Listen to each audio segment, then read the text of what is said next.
Hi പ്രിയമുള്ള സുഹൃത്തുക്കളെ, ഒരുപാട് ആളുകൾ ഇന്ന് സമൂഹ മാധ്യമങ്ങളിലൂടെ രണ്ട് വ്യക്തികളെയാണ് ഫോക്കസ് ചെയ്യുന്നത്. ഒരു പക്ഷേ എതിർഭാഗത്ത് ഒരു വ്യക്തിയും മറുഭാഗത്ത് ഒരു കുടുംബവും. മനാഫിനെ പോപ്പുലർ ആക്കിയത് അർജുന്റെ മരണമാണ്. അങ്ങനെ ഒരു സംഭവം ഉണ്ടായിട്ടില്ലെങ്കിൽ നമ്മളൊരു അർജുനെയും അറിയില്ല, ഒരു മനാഫിനെയും അറിയാൻ പോകുന്നില്ല. ഇപ്പോ ഉപകാരം ചെയ്തു, ആ ഉപകാരം ചെയ്ത് തീരുന്നതിന് മുമ്പ് തന്നെ മനാഫ് നന്ദികേട് കാണിച്ചു എന്ന രൂപത്തിലാണ് ഒരുപാട് ആളുകൾ വീഡിയോ ചെയ്തത്. ഇന്നലെ കണ്ട ഒരു വീഡിയോ ഏറെ വേദനയുണ്ടാക്കി. നന്ദി കെട്ട ചെറ്റകൾ എന്ന പ്രയോഗമാണ് അവർ പ്രയോഗിച്ചിരിക്കുന്നത്. ഒരു മരണം കഴിഞ്ഞു, ആ ഡെഡ് ബോഡി കിട്ടാതെ 72 ദിവസത്തോളം വേദനിച്ച് കഴിഞ്ഞ ഒരു മനുഷ്യൻ. നമുക്കറിയാം, മനാഫിനെ സംബന്ധിച്ചിടത്തോളം മനാഫിന്റെ ഒരുപാട് തൊഴിലാളികളിൽ ഒരു തൊഴിലാളി മാത്രമാണ് അർജുൻ. പക്ഷേ അർജുന്റെ അമ്മയെ സംബന്ധിച്ചിടത്തോളം അങ്ങനെയല്ല. അർജുന്റെ ഭാര്യയെ സംബന്ധിച്ചിടത്തോളം, സഹോദരങ്ങളെ സംബന്ധിച്ചിടത്തോളം, മകനെ സംബന്ധിച്ചിടത്തോളം അങ്ങനെയല്ല. അപ്പോൾ മനാഫ് സോഷ്യൽ മീഡിയയിൽ വന്ന് കുറേ സംസാരിക്കുന്നു, മനാഫിനെ കുറിച്ച് പറയുന്നു, മനാഫിനെ കുറിച്ച് യൂട്യൂബ് ചാനൽ ഉണ്ടാക്കുന്നു, ലോറിക്ക് മനാഫിന്റെ പേരിടുമെന്ന് പറയുന്നു. ഇതൊക്കെയാണ് മനാഫിന് അർജുനോടുള്ള മനാഫിന്റെ സ്നേഹം എന്ന് തെറ്റിദ്ധരിച്ചു പോയി ഒരു പറ്റം ആളുകൾ. അതുകൊണ്ടാണ് അർജുന്റെ കുടുംബത്തെ ഒന്നടങ്കം ഇവരിങ്ങനെ തെറി പറയുന്നത്. ജീവിതകാലം മുഴുവനും അർജുന്റെ ഭാര്യ വെള്ളസാരി ഉടുത്ത് എനിക്ക് ദുഃഖമുണ്ടേ, എനിക്ക് ദുഃഖമുണ്ടേ എന്ന് പറഞ്ഞ് സോഷ്യൽ മീഡിയയിൽ ആരെയാണ് അവർ ബോധ്യപ്പെടുത്തേണ്ടത്? അവരിങ്ങനെ നിലവിളിച്ചുകൊണ്ടേയിരിക്കണം അല്ലേ? എന്നാൽ മാത്രമേ അവർക്ക് ദുഃഖമുണ്ട് എന്ന് മനസ്സിലാക്കാൻ പറ്റൂ. അതിനിടയിൽ അവര് ജോലിക്ക് പോയതൊരു തെറ്റ്. അവര് ജോലിക്ക് പോയ സമയത്തും ഗംഗാവാലി പുഴയിലിറങ്ങി മുങ്ങിത്തപ്പുവായിരുന്നു മനാഫ് എന്ന രൂപത്തിൽ ആളുകൾ വീഡിയോകൾ പ്രചരിപ്പിക്കുന്നു. അർജുന് വേണ്ടിയുള്ള തെരച്ചിലില് ആദ്യം മുതൽ അവസാനം വരെ നിന്നത് ലോറിയുടെ യഥാർത്ഥ ഉടമ മുബീനാണ് എന്ന് അർജുന്റെ കുടുംബമാണ് വ്യക്തമാക്കിയത്. അർജുന്റെ പേരില് മനാഫ് പണപ്പിരിവ് നടത്തിയിട്ടുണ്ട് എന്ന് പറഞ്ഞത് ആ കുടുംബമാണ്. ചാനലിലൂടെ അർജുന്റെ പേര് പറഞ്ഞ് ഇവരുടെ വികാരങ്ങളെ വിൽക്കാൻ ശ്രമിക്കുന്നു, അങ്ങനെയൊക്കെ ആരോപിച്ചത് ആ കുടുംബമാണ്. ആ കുടുംബത്തിന് അതിൻ്റെതായിട്ടുള്ള ന്യായീകരണങ്ങൾ ഉണ്ടാകും. ലോറിയും അതിലുണ്ടായിരുന്ന തടിയും ശരിക്കു പറഞ്ഞാൽ മുബീന്റേതാണ്. അർജുനെ കാണാതായത് മുതൽ ഈ കുടുംബത്തോടൊപ്പം നിന്നത് മുബീനാണ്. മുബീൻ ഒരു പ്രശസ്തിയുടെയും ആവശ്യമില്ല, ക്യാമറയ്ക്ക് മുമ്പിൽ വന്ന് ആളാകേണ്ട കാര്യമില്ല മുബീന്. മുബീന്റെ മനസ്സിൽ ആത്മാർത്ഥതയുള്ളത് കൊണ്ട് ഒരു പോപ്പുലാരിറ്റിക്കും നിൽക്കാതെ മുബീൻ ആ കുടുംബത്തോടൊപ്പം അവരുടെ ദുഃഖത്തിൽ പങ്കുചേർന്നു. 19-ാം തീയതിയാണ് മനാഫ് അവിടെ എത്തിയത്. ലോറി ഉടമ മനാഫാണ് എന്ന് പ്രചരിച്ചത് എങ്ങനെയാണ് എന്ന് ആ കുടുംബം ചോദിച്ചതിന് ആധാരമുണ്ട്. മുബീനും മനാഫും സഹോദരങ്ങളായേക്കാം. നിരവധി ആളുകൾ സഹായവുമായി മനാഫിനെ സമീപിച്ചു എന്ന കുടുംബമാണ് പറഞ്ഞത്. മനാഫ് പണം വാങ്ങാൻ തുടങ്ങിയത് വലിയ വേദനയുണ്ടാക്കിയെന്ന് പറഞ്ഞത് മനാഫ് പണം വാങ്ങിയതിന്റെ തെളിവ് അവരുടെ കയ്യിലുണ്ടാകും. അർജുന്റെ കുടുംബത്തിനെ ഒന്നും പറ്റാതാക്കി എന്നുള്ള തോന്നൽ അവർക്കുണ്ടാകും. അർജുനെ മനാഫ് ഉപയോഗിച്ചു എന്നവർ പറയുന്നത് അതുകൊണ്ടാണ്. ഈശ്വർ മാൽപേയെ കൊണ്ടുവന്നത് കാർവാൻ MLA സതീഷ് സെയിലാണ്. പക്ഷേ ഈശ്വർ മാൽപേയെ കൊണ്ടുവന്നത് മനാഫാണ് എന്ന രൂപത്തിൽ വീഡിയോകൾ പ്രചരിക്കുന്നുണ്ട്. ആദ്യഘട്ടത്തിൽ തെരച്ചിൽ നടത്തിയെന്ന് എല്ലാവരും സമ്മതിക്കുന്നുണ്ട്. പക്ഷേ തിരച്ചിൽ യൂട്യൂബില് വ്യൂവേഴ്സിനെ കൂട്ടാൻ വേണ്ടിയുള്ള തരത്തിലേക്കായി മാറി എന്ന് കുടുംബം പറയുന്നതിന് തെളിവുണ്ട്. മുബീൻ ആ സമയത്തും ഈ കുടുംബത്തോടൊപ്പം നിന്നു, വീട്ടിൽ വന്ന് കാര്യങ്ങൾ സംസാരിച്ചു. എന്തു പറഞ്ഞാലും ലോകം അംഗീകരിക്കില്ലെന്നറിയാം. ഒരുപാട് നെഗറ്റീവ് കമന്റുകൾ വരും, സ്വാഭാവികമാണ്. സോഷ്യൽ മീഡിയ അങ്ങനെയാണ്. പോസിറ്റീവായിട്ടുള്ളത് മാത്രം ഉൾക്കൊണ്ടാൽ പോരാ, നെഗറ്റീവായിട്ടുള്ള കമന്റുകളും ഉൾക്കൊള്ളണം. അപ്പൊ അർജുന്റെ കുടുംബം രംഗത്ത് വന്നതോടെ ഇവർക്ക് ഒരുപാട് സൈബർ ആക്രമണങ്ങൾ നേരിടേണ്ടി വന്നു. അർജുന് വേണ്ടി തെരച്ചിൽ നടത്തിയതിന്റെ പേരില് മനാഫിന് സമൂഹ മാധ്യമങ്ങളിൽ അടക്കം ഒരുപാട് പോപ്പുലാരിറ്റി ലഭിച്ചു എന്നത് നേരെ. കുടുംബത്തിന്റെ ആരോപണം മാത്രമല്ല, അത് വസ്തുതയാണ്. അർജുന്റെ ഭാര്യ കൃഷ്ണപ്രിയ കുടുംബങ്ങൾ മുഴുവനും ഒരുമിച്ചിരുന്നിട്ടാണ് വാർത്താ സമ്മേളനത്തിൽ മനാഫിനെതിരെ ആരോപണങ്ങൾ പറഞ്ഞത്. അപ്പൊ ആ കുടുംബത്തിന് ഒന്നടങ്കം ആ വിഷയത്തിൽ ഒരേ അഭിപ്രായമാണ്. അർജുനുമായി ബന്ധപ്പെട്ട് യൂട്യൂബില് മനാഫ് ദിവസവും 3-4 വീഡിയോകൾ ഇടുന്നുണ്ട് എന്ന് കുടുംബം പറഞ്ഞു. അർജുനെ കിട്ടിയ ശേഷം വീഡിയോ ഇടുന്നത് നിർത്തുമെന്ന് പറഞ്ഞെങ്കിലും അത് തുടരുവാണ്. അർജുന്റെ പേരിൽ പലരിൽ നിന്നും പണം വാങ്ങിയിട്ടുണ്ട്. ഡ്രഡ്ജർ എത്തിക്കുന്നത് തടയാൻ ശ്രമിച്ചെന്നാണ് കുടുംബം പറയുന്നത് മനാഫിനെ കുറിച്ച്.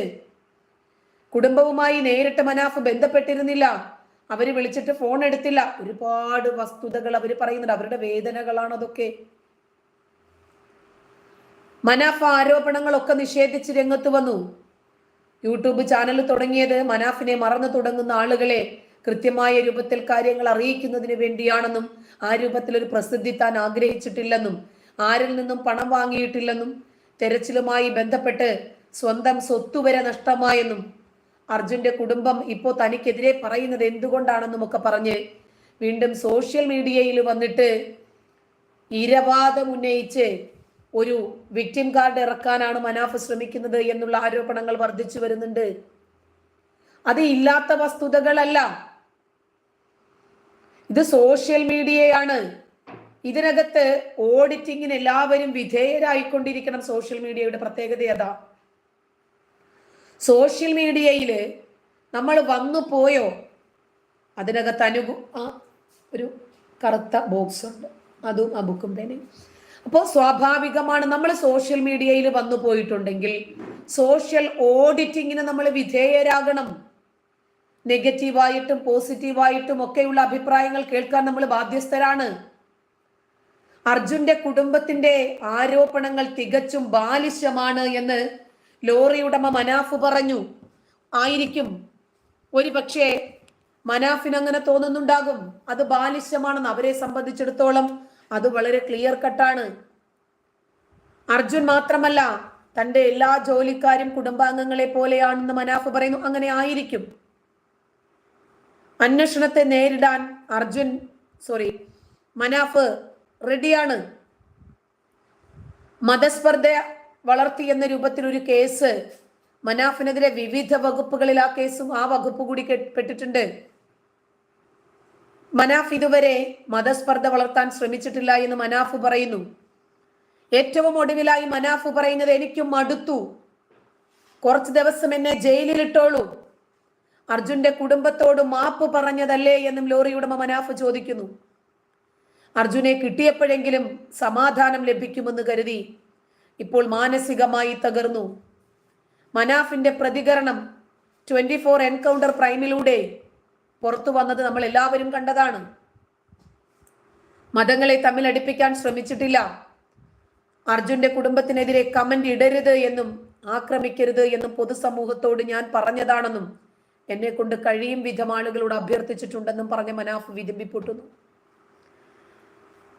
അപ്പൊ ആ ഒരു കുടുംബത്തിന്റെ ആരോപണം വരെ വിക്ടിം കാർഡാക്കി ഇറക്കാനാണ് മനാഫ് ശ്രമിച്ചത് എന്ന തോതിലും വിമർശനങ്ങൾ വരുന്നുണ്ട്.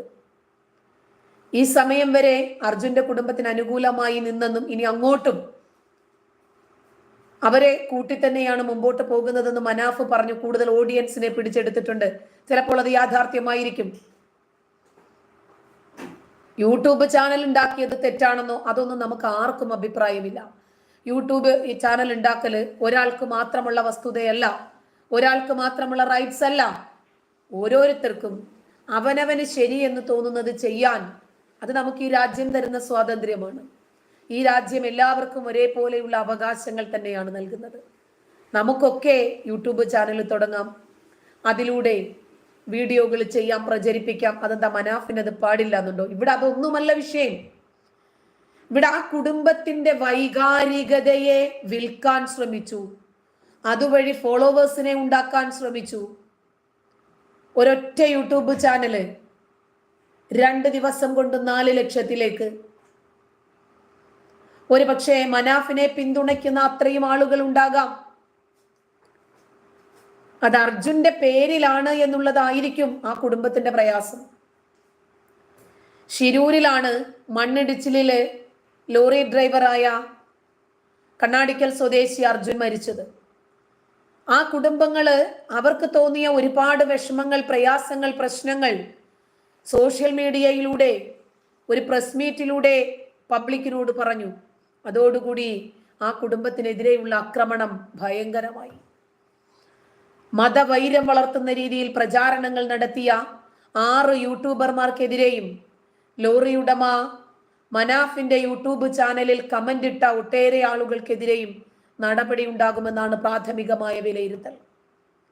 പ്രഥമ ദൃഷ്ട്യാ തന്നെ കുറ്റക്കാരാണ് എന്ന് കണ്ടെത്തിയവരുടെ വിവരങ്ങൾ ഔദ്യോഗികമായി ലഭിക്കാൻ ഗൂഗിൾ കമ്പനിക്ക് കോഴിക്കോട് സൈബർ പോലീസ് കത്തെഴുതിയിട്ടുണ്ട്. ഇമെയിൽ വിലാസം, ഫോൺ നമ്പറുകൾ, IP വിലാസങ്ങൾ തുടങ്ങിയ വിവരങ്ങളെല്ലാം ഗൂഗിളിൽ നിന്ന് ഏതാനും ദിവസങ്ങൾക്കുള്ളിൽ ലഭിക്കുമെന്നാണ് പ്രതീക്ഷിക്കുന്നത്. ലോറി ഉടമ മനാഫിന്റെ പേരിലും കേസെടുത്തിരുന്നെങ്കിലും അർജുന്റെ കുടുംബത്തെ ആക്ഷേപിക്കുന്ന വീഡിയോസ് ഒന്നും ഇട്ടിട്ടില്ല എന്നാണ് പ്രാഥമികമായ കണ്ടെത്തൽ. എന്നാൽ കുടുംബം അത് ആവർത്തിച്ച് ആവശ്യപ്പെട്ടിട്ടും വീഡിയോകൾ ഒഴിവാക്കിയില്ല എന്നതും അതിൽ മറ്റുള്ളവർക്ക് അധിക്ഷേപകരമായ സന്ദേശങ്ങൾ ഇടാൻ അവസരമുണ്ടാക്കി എന്നതും കുറ്റമായിട്ടാണ് പോലീസ് ഇപ്പോൾ മനാഫിനെതിരെ കേസ് രജിസ്റ്റർ ചെയ്തിരിക്കുന്നത്. അർജുന്റെ സഹോദരി തന്നെ കമ്മീഷണർ T നാരായണന് നൽകിയ പരാതിയുടെ അടിസ്ഥാനത്തിൽ വ്യാഴാഴ്ച രാത്രിയാണ് ചേവായൂർ പോലീസ് കേസ് രജിസ്റ്റർ ചെയ്യുന്നത്. സാമുദായിക സ്പർദ്ധ സൃഷ്ടിക്കുന്നതും കലാപത്തിന് സാധ്യതയൊരുക്കുന്നതുമായ സന്ദേശങ്ങൾ സമൂഹ മാധ്യമത്തിലൂടെ പ്രചരിപ്പിച്ചു എന്ന കുറ്റം ചുമത്തിയായിരുന്നു കേസ്. ഇവിടെ മനാഫ് ആ രൂപത്തിൽ ജാതിയോ മതമോ അങ്ങനെ ഏതെങ്കിലും വിഷയങ്ങൾ പറഞ്ഞതായി ഒരു പക്ഷേ നമ്മുടെ ആരുടെയും ശ്രദ്ധയിൽപ്പെട്ടിട്ടില്ല. ഇപ്പോ അർജുന്റെ സഹോദരിയുടെ ഭർത്താവ് സംഘിയാണ് എന്നുവരെ ആരോപിച്ച് ഈ കുടുംബത്തിനെതിരെ സൈബർ ആക്രമണം ശക്തമാകുകയാണ്. ഇവിടെ കമ്മിയാകാം, ഒരാൾക്ക് കൊങ്ങിയാകാം, സുഡാപ്പിയാകാം, ക്രിസംഖിയാകാം, പക്ഷേ സംഖ്യയാകാൻ പാടില്ല എന്നുണ്ടോ? ഈ രാജ്യം ഭരിക്കുന്ന കേന്ദ്ര സർക്കാരിന്റെ പാർട്ടിയിൽ ഒരാൾ അംഗത്വം എടുത്താൽ അത്ര വലിയ തെറ്റാണോ? ഇപ്പൊ സോഷ്യൽ മീഡിയയിൽ ചേരി തിരിഞ്ഞിട്ടാണ് ആക്രമണം ഉണ്ടാകുന്നത്. മലയാളികൾക്കിടയിൽ ഇങ്ങനെയാണ് വർഗീയത വേരുറപ്പിക്കുന്നത്. ഇപ്പൊ ഒരു ഭാഗത്ത് സുഡാപ്പികളും വേറൊരു ഭാഗത്ത് സംഘികളും എന്ന നിലയിലേക്ക് ഈ പ്രശ്നം വഷളായി. സോഷ്യൽ മീഡിയയിൽ ഒരു വിഷയം എത്തിച്ചാൽ അങ്ങനെയാണ്. നമ്മളിപ്പോൾ ഒരുപാട് കുടുംബങ്ങളുടെ വിഷയങ്ങൾ കാണുന്നുണ്ട്. കഴിഞ്ഞ ദിവസം സ്കൂളിൽ പഠിക്കുന്ന ഒരു ചെറിയ പെൺകുട്ടിയാണ് തൻ്റെ പിതാവിൻ്റെയും മാതാവിൻ്റെയും വിഷയത്തിൽ പിതാവ് നോക്കുന്നില്ല, കാണുന്നില്ല എന്നുള്ള രൂപത്തിൽ എൻ്റെ അമ്മയെയും കുടുംബത്തെയും ഇനി ഉപദ്രവിക്കരുത് എന്ന് പറഞ്ഞൊരു വീഡിയോ ഇട്ടതിൻ്റെ പേരിൽ ആ കുഞ്ഞ് അഭിമുഖീകരിക്കേണ്ടി വന്ന സൈബർ അറ്റാക്ക് എന്തായിരുന്നു? ഇന്ന് ആ കുഞ്ഞിൻ്റെ അമ്മ ഗായിക ആശുപത്രിയിലാണ്. ഈ സോഷ്യൽ മീഡിയയിലെ കമന്റോളികൾ തകർക്കുന്ന ഒരുപാട് ആളുകളുടെ ജീവിതങ്ങളുണ്ട്. അക്കൂട്ടത്തിൽ ഒന്ന് തന്നെയാണ് ഇപ്പോൾ അർജുന്റെ കുടുംബത്തിന് നേരെ തുടങ്ങിയിരിക്കുന്ന സൈബർ ആക്രമണം. ചേരി തിരിഞ്ഞ് വർഗീയത പറഞ്ഞ് ഇപ്പോൾ ആക്രമണം തുടരുകയാണ്. സാധാരണ നമ്മൾ റോഡിൽ കൂടെ പോകുമ്പോൾ ഒരു ആക്സിഡന്റ് ഉണ്ടാകുന്നു. വണ്ടി ഇടിച്ചവർക്കും ഇടിപ്പിച്ച 2 വിഭാഗങ്ങൾക്കും എതിരെ ഒരു വിഭാഗം ആളുകൾ തർക്കം കൂടുന്നത് കണ്ടിട്ടില്ലേ? ഒരു പക്ഷേ ഈ വണ്ടി ഇടിച്ച 2 പേർക്കും പ്രശ്നമുണ്ടാകില്ല. ഈ അഭിപ്രായം പറയാൻ വേണ്ടിയിട്ട് ഓടിയെടുക്കുന്ന ആളുകളാണ് പ്രശ്നക്കാര്.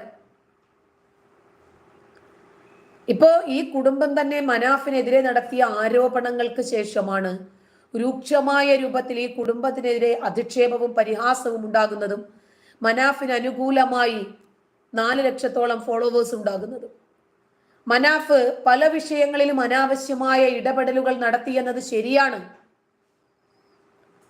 ഒരു തൊഴിലാളി ശരി ആ നിലയിൽ കാണേണ്ടതിന് പകരം സോഷ്യൽ മീഡിയയിൽ അറ്റൻഷൻ കിട്ടുന്നതിന് വേണ്ടി എനിക്കിനി മുതൽ 2 അമ്മമാർ 4 മക്കൾ 2 ഭാര്യമാരെന്ന് പറയുമോ എന്നവർ ചോദിച്ചതിന് എന്താ തെറ്റ്? അവസരം മുതലെടുത്ത് മനാഫ് ചാനൽ തുടങ്ങിയെന്നാണ് പറയുന്നത്. അതുകൊണ്ട് തന്നെയല്ലേ ഇത്രയും ഫോളോവേഴ്സിനെ കിട്ടിയത്. അല്ലേ? അപ്പൊ അർജുന്റെ സഹോദരിയുടെ ഭർത്താവായ ജിതിനാണ് വാർത്താ സമ്മേളനത്തിൽ മനാഫിനെതിരെ കൂടുതൽ സംസാരിച്ചത്. ആ ശിരൂരിലെ തെരച്ചിൽ സ്ഥലത്ത് 2 മാസത്തോളം ഉണ്ടായിരുന്ന വ്യക്തിയാണ് ജിതിൻ. അവസാനം എല്ലാവരും പറഞ്ഞ് പ്രചരിപ്പിക്കുന്നത് ഇപ്പോഴാണ് ജിതിൻ പ്രത്യക്ഷപ്പെട്ടത് എന്നാണ്. മനാഫാണ് 72 ദിവസം ഗംഗാവാലി പുഴയ്ക്കടിയിൽ ഉണ്ടായിരുന്നതെന്നാണ് ഇപ്പോൾ ആൾക്കാർ പറയുന്നത്. ആ ഗംഗാവാലി പുഴയുടെ തീരത്തുണ്ടായ അനുഭവവും മറ്റുള്ള ആളുകൾ പറഞ്ഞു കേട്ട അനുഭവങ്ങളും ഒക്കെ ചേർത്ത് തന്നെയായിരുന്നു ജിതിൻ ആരോപണങ്ങൾ ഉന്നയിച്ചത്. ഇതിന്റെ പിന്നാലെയാണ് ജിതിൻ സംഘിയാണ് എന്ന് പറഞ്ഞ് മനാഫ് ഇതര മതസ്ഥനായതുകൊണ്ടാണ് ആരോപണങ്ങൾ എന്നൊക്കെ പറഞ്ഞ് സോഷ്യൽ മീഡിയയിൽ ഒരു വിഭാഗം ആളുകൾ ഈ വിഷയം അങ്ങ് ഏറ്റെടുത്തു. ജിതിൻ വർഗീയമായിട്ടാണ് ഈ കാര്യങ്ങളെ കണ്ട് ഇടപെട്ടതെന്നും വ്യാപകമായ വിമർശനം വന്നു. മനാഫിന് പിന്തുണയുമായി എത്തിയ ആളുകളും വർഗീയമായി പ്രതികരിച്ചു. 2 വ്യക്തികൾ സ്വകാര്യമായി പറഞ്ഞു തീർക്കേണ്ടുന്ന ഒരു കാര്യം, അതല്ലെങ്കിൽ അർജുന്റെ കുടുംബവും മനാഫും തമ്മിൽ ഒരുമിച്ചിരുന്ന് സംസാരിച്ചാൽ തീരേണ്ടുന്ന ഒരു വിഷയം, ഇതെങ്ങനെയാണ് സമൂഹ മാധ്യമത്തിൽ വർഗീയ കലാപത്തിലേക്ക് വരെ കോപ്പ് കൂട്ടുന്ന രൂപത്തിലേക്കായി മാറിയത്? മലയാളികൾക്കിടയിൽ അതിവേഗം വർഗീയത പടരുന്ന രൂപത്തിൽ, വേരുറപ്പിക്കുന്ന രൂപത്തിൽ, മതസ്പർദ്ധ ഉണ്ടാക്കുന്ന രൂപത്തിൽ, കലാപങ്ങൾക്ക് ആഹ്വാനം നൽകുന്ന രൂപത്തിലേക്കായി മാറുന്നു ഈ സംഭവ വികാസങ്ങളൊക്കെ. ഒരു വിഷയം ഉയർന്നു വരുന്ന സന്ദർഭത്തിൽ ആ വിഷയവുമായി ബന്ധപ്പെട്ടവരുടെ പേരും മതവും ഏതാണ് എന്ന് നോക്കിയാണ് സോഷ്യൽ മീഡിയയിൽ മിക്ക ആളുകളും പക്ഷം പിടിച്ച് പ്രതികരിക്കാൻ രംഗത്ത് വരുന്നത്. അർജുന്റെ മൃതദേഹം കണ്ടെടുത്തതിന് ശേഷം മനാഫിനെ വാഴ്ത്തുപാട്ടുകളായിരുന്നു സോഷ്യൽ മീഡിയയിൽ മുഴുവനും നിറഞ്ഞു നിന്നത്. സംഘപരിവാർ സംഘടനയുമായി ആഭിമുഖ്യമുള്ള ആളുകൾ മനാഫിനെതിരെ രംഗത്തു വന്നു. അവൻ സുഡാപ്പിയാണ് എന്ന് പറഞ്ഞു. അപ്പോ മറുഭാഗത്ത് അർജുന്റെ വീട്ടുകാരെ സംഘിയാക്കിയതിനെതിരെ എന്തുകൊണ്ടാണ് നിങ്ങൾ സംസാരിക്കാത്തത്? 2 വിഭാഗങ്ങളും ഇതിൽ മതം കലർത്താൻ ശ്രമിച്ചു എന്നത് സത്യമാണ്. മനാഫിനെതിരെ ഇപ്പോൾ രംഗത്തു വന്നത് വേദനിച്ച കുടുംബമാണ്. അതോടുകൂടി സൈബർ ആക്രമണം നിങ്ങൾ ഇല്ലാതാക്കണം, നിങ്ങൾ അവസാനിപ്പിക്കണം എന്ന് പറഞ്ഞ് വീണ്ടും രംഗത്ത് വരികയാണ് മനാഫ്. നിങ്ങൾ ഇനിയെങ്കിലും ആ കുടുംബത്തെ വെറുതെ വിടണം. അതിനിടയിലാണ് അടുത്ത ഒരു വിഷയം വരുന്നത്. മനാഫിനെ ഉപദ്രവിച്ചാൽ അട്ടിച്ച് കരണം പൊട്ടിക്കുന്നത്. ഇത് ഏതൊക്കെ രൂപത്തിൽ 2 വ്യക്തികൾ തമ്മില് പറഞ്ഞു തീർക്കേണ്ടുന്ന ഒരു വിഷയം ഏതൊക്കെ രൂപത്തിലാണ് പ്രചരിക്കുന്നത് നോക്ക്.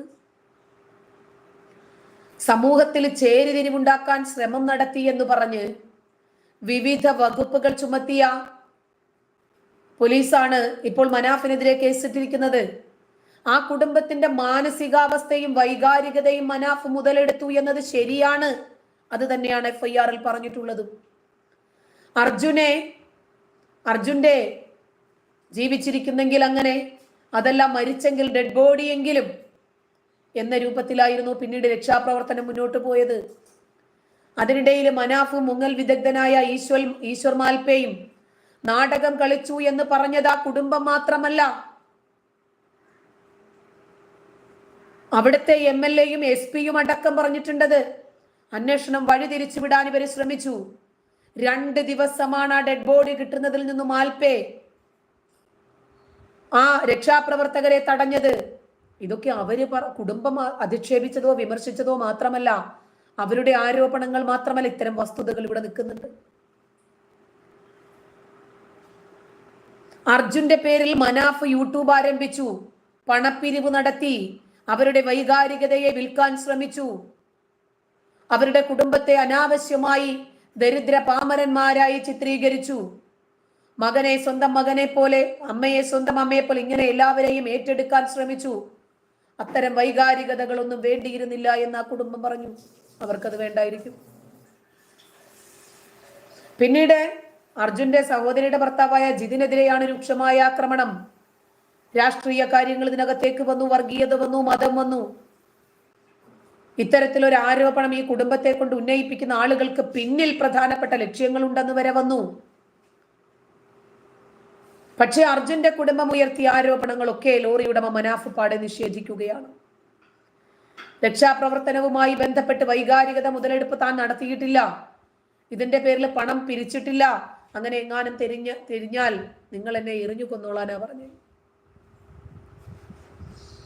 അർജുന് മാസം 75,000 രൂപ ശമ്പളം ലഭിച്ചിരുന്നു എന്നത് സത്യമാണെന്ന് മനാഫ് സ്ഥിരീകരിച്ചു. ചില മാസങ്ങളിൽ ഇത് കൂടിയും കുറഞ്ഞും വന്നിട്ടുണ്ട്. അതിനുള്ള തെളിവായിട്ട് അർജുൻ ഒപ്പിട്ട ലെഡ്ജർ ഉണ്ടെന്നും അദ്ദേഹം വ്യക്തമാക്കി. പക്ഷെ അപ്പോഴും കുടുംബം പറഞ്ഞു അങ്ങനെ ഒരു മാസം പോലും കിട്ടിയിട്ടില്ല എന്നത് ഞങ്ങളുടെ കുടുംബത്തിന് എല്ലാവർക്കും അറിയുന്ന വസ്തുതയാണ്. അർജുനെ വീട്ടിലെത്തിക്കണമെന്നത് തന്റെ ആഗ്രഹമായിരുന്നെന്നും അത് സാധിച്ചെന്നും ചിതയടങ്ങുന്നതിന് മുമ്പ് വിവാദം പാടില്ലെന്നും മനാഫ് പറഞ്ഞു. ഈ വിവാദങ്ങളൊക്കെ ഉണ്ടാക്കുന്നത് ആരാ? ഏത് നിയമ നടപടിക്കും താൻ തയ്യാറാണ് എന്ന് മനാഫ് പറയുന്നുണ്ട്. കാര്യങ്ങളെ വികാരമായി സമീപിക്കുന്ന വ്യക്തിയാണ് താൻ എന്ന് പറയുന്ന മനാഫ് താൻ ഇടപെട്ടതിൽ എവിടെയെങ്കിലും തങ്ങൾക്ക് വേദനയുണ്ടായിട്ടുണ്ടെങ്കിൽ അർജുന്റെ കുടുംബത്തോട് മാപ്പും ചോദിച്ചു മനാഫ്. രാജ്യം കണ്ട ഏറ്റവും വലിയ ദൗത്യത്തിന്റെ മഹത്വം ചെളിവാരി എറിഞ്ഞില്ലാതാക്കരുത് എന്നാണ് പറയാനുള്ളത് എന്ന് മനാഫ് പറഞ്ഞു.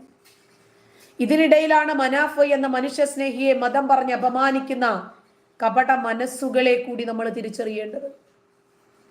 ഇപ്പോഴിതാ തിരക്കഥാകൃത്ത് ഡോക്ടർ പ്രവീൺ ഇറവങ്കര തന്റെ ഫേസ്ബുക്ക് പോസ്റ്റിലൂടെ കഠിനമായ ഭാഷയിൽ ഒരു പോസ്റ്റ് എഴുതിയിരിക്കുന്നു. മനാഫിന് എന്താണ് കുഴപ്പമെന്ന് ചോദിച്ചുകൊണ്ടാണ് തുടക്കം. അയാൾ ഒരു മുസൽമാനായതാണോ കുഴപ്പം? കുറച്ച് ദിവസമായി സഹിക്കുന്നു, പക്ഷെ എല്ലാത്തിനും ഒരു പരിധിയുണ്ട്. എടാ, ഒരുത്തൻ 1072 ദിവസം ഒരു ഗംഗാവാലി പുഴയോരത്ത് ഏത് നിമിഷവും വീണ്ടും പൊട്ടിവീഴാവുന്ന പാതി ചത്ത മലഞ്ചോട്ടിൽ ശവം കാത്തു കിടന്നത് അത്ര ചെറിയ കാര്യമാണോ എന്ന് ചോദിച്ചുകൊണ്ട് പോസ്റ്റ് തുടരുകയാണ്. അടക്കം കഴിഞ്ഞ് 5-ാം പക്കം അവനവന്റെ വഴിക്ക് പോയി ആത്മാവിന്റെ ഭാഗമെന്ന് അവകാശപ്പെടുന്നവർ പോലും അന്യായമായി അർമാദിക്കുന്ന അഭിനവ മാനവിക മാനസികാവസ്ഥയുടെ മുന്നിൽ മനാഫ് ഒരു മഹാസംഭവമല്ലേ എന്ന് ചോദിക്കുന്നു അദ്ദേഹം. അയാൾ ഉണ്ണാതുറങ്ങട്ടെ, ഉടുതുണി അലക്കി ഉണക്കി ആ നശിച്ച ചളിമൺ കൂനയിൽ അവൻ മടങ്ങി വരുന്നതും കാത്ത് 2.5 മാസം ഇരുന്നില്ലേ? എന്റെ വണ്ടിയും തടിയും എനിക്ക് വേണ്ട, അവനെ മതി എന്ന് ചങ്കിൽ കൈവച്ചു പറഞ്ഞില്ലേ? ലോകത്തെ വിവരം അറിയിക്കാൻ അയാൾ ഒരു യൂട്യൂബ് ചാനൽ ഉണ്ടാക്കിയതാണോ ഇത്ര വലിയ കുഴപ്പം? ഇവിടെ വ്യവസായികൾ മുതൽ വ്യഭിചാരികൾ വരെ യൂട്യൂബ് ചാനൽ നടത്തുന്നു. ആർക്കും ഒരു കടിയുമില്ല. മനാഫിനു മാത്രം അയിത്തം. എന്താ അയാൾ 4-ാം വേദക്കാരനായതുകൊണ്ടാണോ? ഭൂമിയിലുള്ള മുഴുവൻ മുസ്ലിങ്ങളും തീവ്രവാദികളാണ് എന്ന് നിന്നോട് ആര് പറഞ്ഞു? ഒരാൾ പറയുന്നു തന്റെ തൊഴിലാളിയുടെ കുടുംബത്തെ സ്വന്തം കുടുംബമായി ഏറ്റെടുക്കുമെന്ന്. അയാൾക്ക് അങ്ങനെ പറയാനെങ്കിലും ഇന്നത്തെ ഈ കെട്ടകാലത്ത് തോന്നിയല്ലോ. തെറ്റ് ചെയ്തിട്ടുണ്ടെങ്കിൽ മാനാഞ്ചിറ മൈതാനത്ത് വന്ന് നിൽക്കാം, എറിഞ്ഞു കൊന്നോളാൻ ഒരുത്തൻ നെഞ്ചു വിരിച്ചു നിന്ന് പറയണമെന്നുണ്ടെങ്കിൽ അവനെ എന്ത് വിശ്വാസമാണെന്നെങ്കിലും ഊഹിച്ചൂടെ? എന്തിലും ഏതിലും മതം കലർത്തുന്ന നെറികെട്ട ജന്മങ്ങളെ കാലം നിങ്ങൾക്ക് മാപ്പു തരില്ല. മനാഫ് ശരിയാണെന്ന് മനാഫിന് ഉറപ്പുണ്ട് ഞങ്ങൾക്കും. ഇനിമേലിൽ ഈ മാതിരി പരിപാടിയുമായി ആടുകളെയും മേയ്ച്ച് ഈ വഴി വന്നാലുണ്ടല്ലോ അടിച്ച് കരണക്കുറ്റി പൊട്ടിച്ചു കളയും. നിർത്തിക്കോണം ഇന്നോടെ ഈ വൃത്തികെട്ട അഭ്യാസം. അത് അളിയനായാലും കൊള്ളാം, അമ്മാവനായാലും കൊള്ളാം. ഇത് കേരളമാണ്. വാവർ നടയിലും അയ്യപ്പ നടയിലും ഒരുപോലെ സാഷ്ടാംഗ നമസ്കാരം ചെയ്യുന്ന ഞങ്ങളെ ഉമ്മാക്കി കാണിച്ച് പേടിപ്പിക്കരുത്. ഡോക്ടർ പ്രവീൺ ഇറവങ്കര കുറിച്ച കുറിപ്പാണിത്. ഇതാണിന്ന് സോഷ്യൽ മീഡിയ ഏറ്റെടുത്തിരിക്കുന്നത്. ജസീറായ്ക്ക് എന്തോ കഷ്ടം എന്ന് തോന്നുന്നു. ആദ്യം ഇംഗ്ലീഷോ മലയാളമോ ഏതെങ്കിലും ഒരു ഭാഷ അക്ഷരത്തെറ്റില്ലാതെ എന്ന് എഴുതി പഠിച്ചിട്ട് വരും. ഇപ്പോ ഈ മനാഫ് നേരെ അർജുന്റെ കുടുംബത്തിലേക്ക് ചെല്ലുന്നു. ഇന്നലെ ഒരു വാർത്താ സമ്മേളനത്തിനിടയിൽ ഏതോ ഒരു ജേർണലിസ്റ്റ് ചോദിക്കുന്നു മനാഫിനോട്, അല്ല ആ കുടുംബവുമായിട്ട് ഇനി ബന്ധം എങ്ങനെയാണ്? നിങ്ങൾ വണ്ടി എടുക്ക്, ഞാൻ വരാം. അർജുന്റെ കുടുംബത്തിനോട് ഒപ്പം തന്നെ പോകാനാണ് എനിക്ക് താല്പര്യം. എപ്പോൾ വേണമെങ്കിലും എനിക്ക് അവിടെ പോകാം വരാം. നിങ്ങൾ വണ്ടിയെടുക്ക്, നമുക്ക് പോകാമെന്നാണ് പറയുന്നത് മനാഫ്. ഒരു പക്ഷേ അവരൊരുമിച്ചിരുന്നൊന്ന് സംസാരിച്ചാൽ തീരാവുന്ന വിഷയമേ ഉണ്ടാകൂ. ഇത് വലിയ വലിയ യുദ്ധങ്ങൾ വരെ 2 രാജ്യം പരസ്പരം അങ്ങോട്ടും ഇങ്ങോട്ടും ഇരുന്ന് സംസാരിച്ചു തീർക്കുന്നു. ആ സാഹചര്യത്തിൽ അതിനിടയ്ക്ക് ഒരുപാട് ആളുകൾ അനാവശ്യമായി ഇടപെട്ടിട്ട് ഈ വിഷയം വഷളാക്കേണ്ട കാര്യമുണ്ട്. Sad story. എന്നെ നന്നാക്കാൻ നിൽക്കാതെ നീ നന്നാകുന്നതിന്റെ ലക്ഷണമാണ് ഈ ചാനലിൽ നിന്ന് ഇറങ്ങിപ്പോകുന്നത്. ദയവ് ചെയ്ത് മക്കൾ അങ്ങ് പൊയ്ക്കോ കേട്ടോ.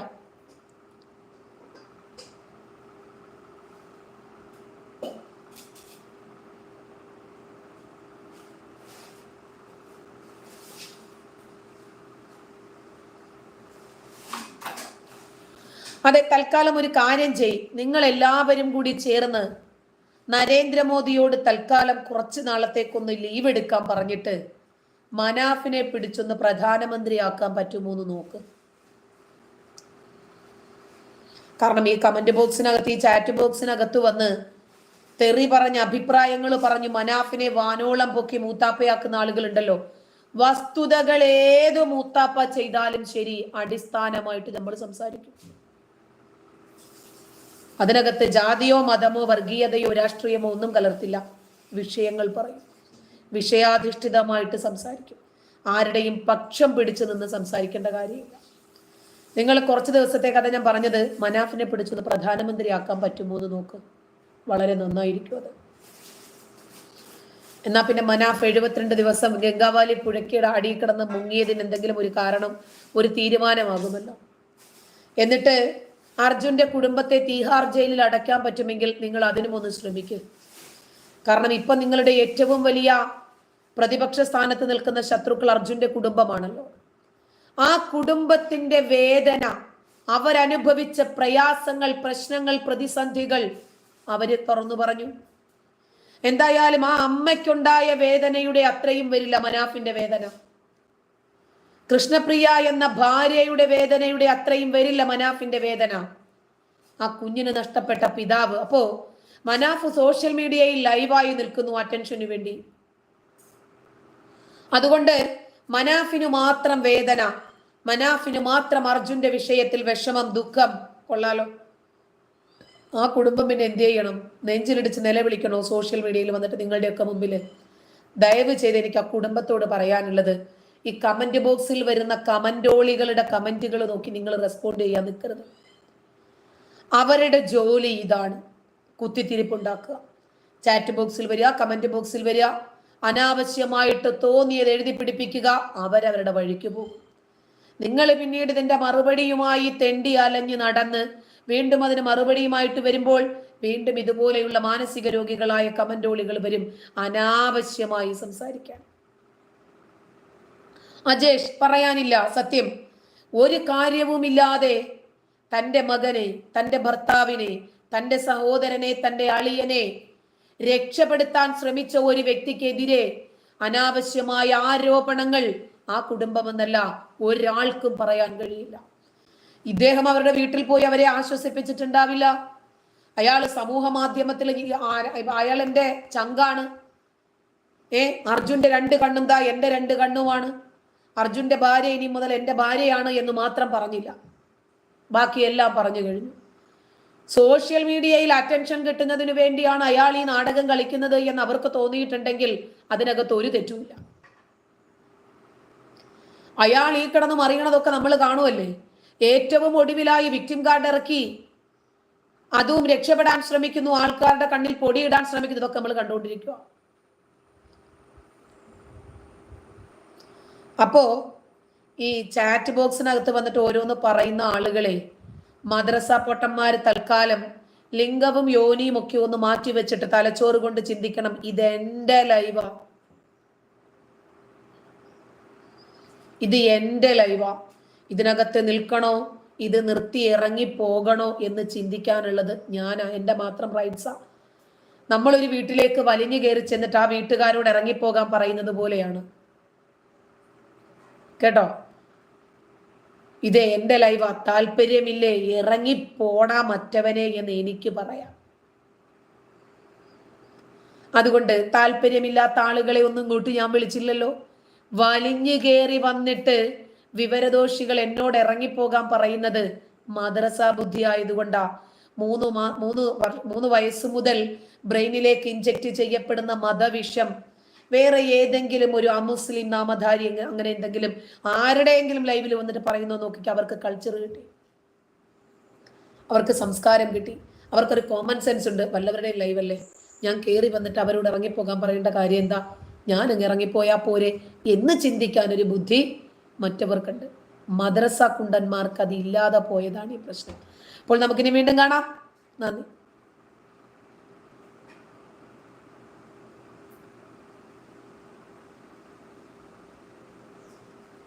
R Nair, thank U.